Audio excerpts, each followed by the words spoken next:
Welcome to the Real News Network, coming to you from our studio in Washington, D.C. Last week, President Obama fired General McChrystal as head of the Afghan operations and appointed General McChrystal to head the new Afghan war.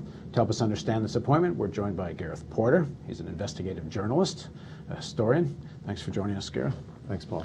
So let me see if I can get this right. Is this a new man? Do we have a new man because the old man failed at the old policy? Do we have a new man because he's going to better execute the old policy? Or is this a new policy?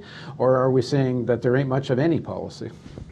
Well, I think it's a bit of all of those things. The fact is that the Obama administration sort of admits at this point quite explicitly that they do not, in fact, have a clear new strategy at all. In fact, they're not sure what their strategy is. They don't know how to defeat the so-called Taliban in Afghanistan. What they do know is that it wasn't working under McChrystal, and they hope that putting somebody new in there will somehow help them, but they don't really know how. So tell us a bit about McChrystal. McChrystal is known exclusively for the fact that he commanded the Joint Command of Special Operations Forces, which was essentially created to carry out targeted killings after 9/11, particularly under Donald Rumsfeld when he was Secretary of Defense. He set up this special command to go after Saddam Hussein, to find, capture Saddam Hussein, and then Zarqawi, the al-Qaeda leader in Iraq. And the whole idea, really, was for this joint command to go after, target and kill or capture, particularly kill, the mid-level and high-level operatives of al-Qaeda and the Taliban in Iraq, Afghanistan, and Pakistan. They did, the JSOC went into Pakistan briefly in 2002, then 2003, and then they were kicked out by the Musharraf government. So then they did not operate further on the ground in Pakistan, but they continue to operate. So does this suggest this is going to be the new emphasis of tactics in Afghanistan? Well, I can't say that there's going to be a whole new formal emphasis on this at all, but what we do know is that there's no evidence whatsoever that the Obama administration is seriously planning to change the policy of having special operations forces in Afghanistan on the ground, going into areas, trying to find out who the Taliban are by grabbing people, interrogating them, trying to identify somebody as a Taliban, and then going after them with airstrikes where they think it will do any good, or commando raids where they think they can do that. So I think this is going to continue and very possibly will be increased under McChrystal because he is a specialist in that. There's no question that he's going to continue to support that as a major element of the policy. Now, and the problem, of course, is that this is understood by virtually everybody who's involved in Afghanistan on the ground there, who's in touch with Afghans. This is one of the things that causes the greatest anger among Afghans of a very wide array. The airstrikes in particular. Yes. And when Karzai was in Washington, he specifically called for no more airstrikes. Karzai has been and Gates said, well, we're not going to tie our hands behind our back. Karzai has been very explicit about it. He's repeatedly called for an end to these. Now, you can say that he's only politically posturing, but that simply underlines the fact that this is clearly such a live, a very intense political issue in Afghanistan. This is something that no political figure in Afghanistan can avoid condemning because of the popular outrage. Well, so then why does this move to McChrystal take place? I mean, what do you get from your sources? Well, I think the reason that McChrystal was pushed into the gap here is that he was the head of the Joint Staff after he left the JSOC. He became the head of the Joint Staff in Washington, the guy who was in charge of the staff for the Joint Chiefs. And he was in on all the meetings on Afghanistan. He knew what Admiral Mullen, the chairman of the Joint Chiefs of Staff, and Robert Gates, the Secretary of Defense, were thinking and saying about what needs to be done, what they would like to be done in Afghanistan. He's nodding his head in these meetings, and they're saying, oh, well, this is a guy who understands what we want. We'll put him in there. So one of the things that they want is to speed up the creation of a big Afghan army.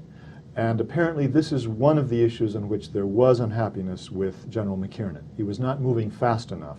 He was moving very slowly in training the Afghan army. So we know that there will be an effort to speed up that process. Now, when President Obama announced his Afghanistan plan, one piece of it was what he called a civilian surge and a new emphasis on reconstruction. What message does the appointment of McChrystal make in that context? And also Holbrooke's been talking about even some kinds of coalition governments, bringing some sections of the Taliban in. So sort of one set of language over here, but the reality seems to be they still seem to be mostly focused on a military solution. I think it does send that message, basically, that all of the talk about really new emphasis on a civilian element, a civilian component to a counterinsurgency, a strategy in Afghanistan, is essentially empty talk in the sense that they don't really know how to do it, they don't have the means to do it, they don't have people who are trained in Pashtun, the language of southern Afghanistan, where the ethnic group that is basically inhabits the area where most of the Taliban gains have been made is located. They don't really have the people who are trained in the language or who understand those people, who would work with them. And therefore, this simply is not really going to happen. It's not going to be an important component. And to name McChrystal as the next commander sends the message, it seems to me, that they have nothing left to fall back on except a military approach. So what is another approach? I mean, in terms of their objective, President Obama said the only real objective now is to make sure al-Qaeda doesn't have a base of operations. There seems to be no other objective, and talk about reconstruction and such doesn't seem to be too serious. You know, the problem with the Obama emphasis on al-Qaeda and sort of appearing to limit our objective to making sure that al-Qaeda cannot get a toehold or a foothold in Afghanistan is that it's essentially a way of selling the war in Afghanistan. The fact is that, you know, there are no al-Qaeda in Afghanistan. Which Petraeus said. Petraeus has said that. It's very clear that the interagency group that issued a report in March said the same thing.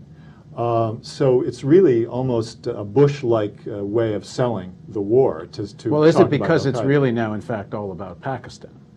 Well, they understand that it really is about Pakistan, that that's where the major threat is of al-Qaeda.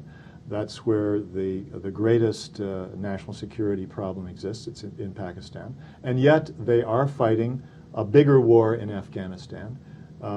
They know that they're in danger of losing public support for that because it's not going well. It may not go well. And they've just created a situation in Pakistan with 1 million refugees leaving, all furious. You see the interviews with the refugees. Most of them are blaming the United States and blaming the Pakistani government for dealing with the situation at a military level that was unnecessary. So they created 1 million more angry people. This whole thing really seems to be spinning out of their control. I really believe that there is an element here of a war that somehow Obama imagined could be managed rationally. You could sort of pull this lever and, you know, adjust things in a fine-tuning manner, and it really doesn't work that way. Once you decide to go in with a larger troop contingent, you commit yourself to a bigger war militarily, it eats up everything else. That's the lesson of Iraq, that's the lesson of Vietnam, that's the reality every time you commit yourself to a military approach to something. Everything else really tends to go out the window, and you cannot manage the conflict. You are a prisoner of the military approach that you get committed to, and I think that's the problem that Obama faces. Once he took that first step, he finds that he can't fine-tune the other. I thought it was very interesting that in his election campaign, candidate Obama had promised something akin to a Marshall Plan for Afghanistan. In his statement as president, he didn't talk about anything of the sort. He said a civilian surge, which means more American experts. They actually did talk about $1.5 billion a year for the tribal territories in Pakistan. Right. But no dollar amount for Afghanistan. The seriousness about reconstruction seems to have ended. Thanks very much for joining us. And thank you for joining us on the Real News Network.